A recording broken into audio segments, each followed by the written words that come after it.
Can you hear the difference between these two words? Ship, chip, ship, chip. If they sounded exactly the same to you, you really need to watch this video. For many English learners, it's very difficult to hear the difference between these two very similar sounds. However, for advanced speakers of English, there's a clear difference. I've noticed with students who speak Thai, Spanish or Portuguese, they find it very difficult to hear a difference between these two similar sounds. So in today's video, I'm going to show you exactly how to pronounce these two different sounds. I'm going to show you how they can be spelt, give you lots of words to practice, and then by the end of this video, you should be able to hear the difference between these two similar sounds. So let's start.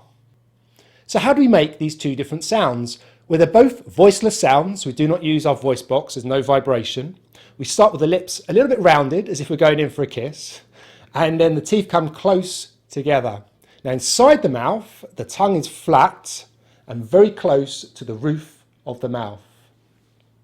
Now I'm going to try and say the SH sound. I'm going to try and hold it for as long as I can. Shh. I can hold that for a long time.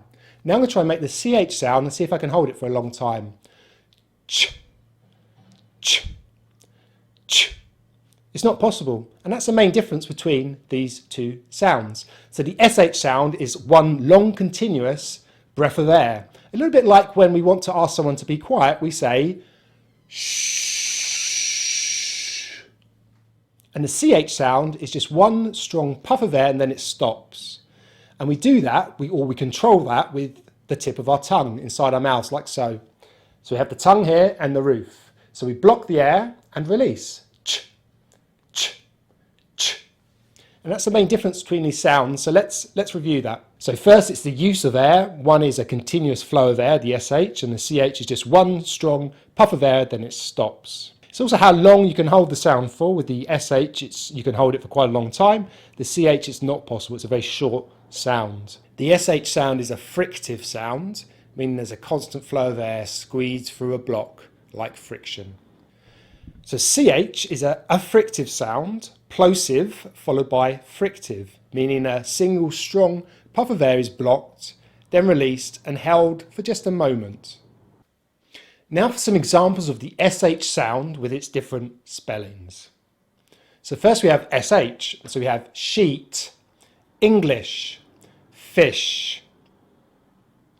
Now strangely enough, sometimes it can be spelt with a CH, and this is just usually French borrowed words. So we have champagne, machine, chic.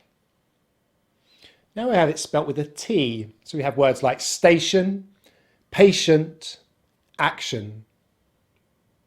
And now with an S, sugar, tissue. And sometimes, there's some exceptions, it can be spelt with a C, like here, ocean.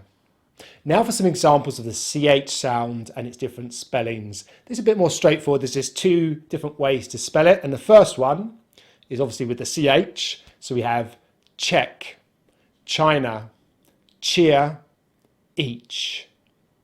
And then the second form is with the TCH, words like watch, bitch, catch, rich.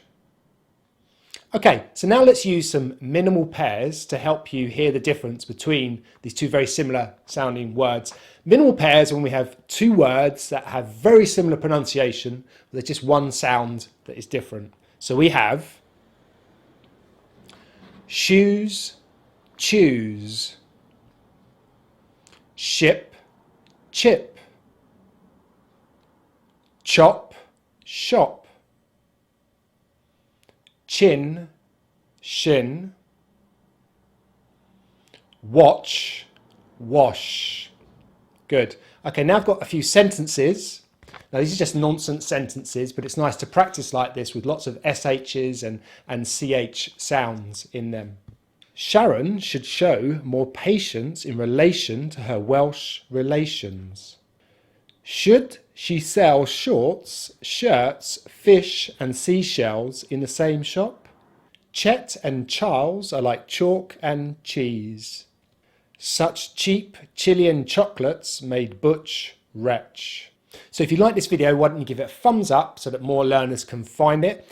And if you haven't already, why don't you subscribe so you can hear more about my pronunciation videos? And if you want to improve your pronunciation even further, I really recommend this video.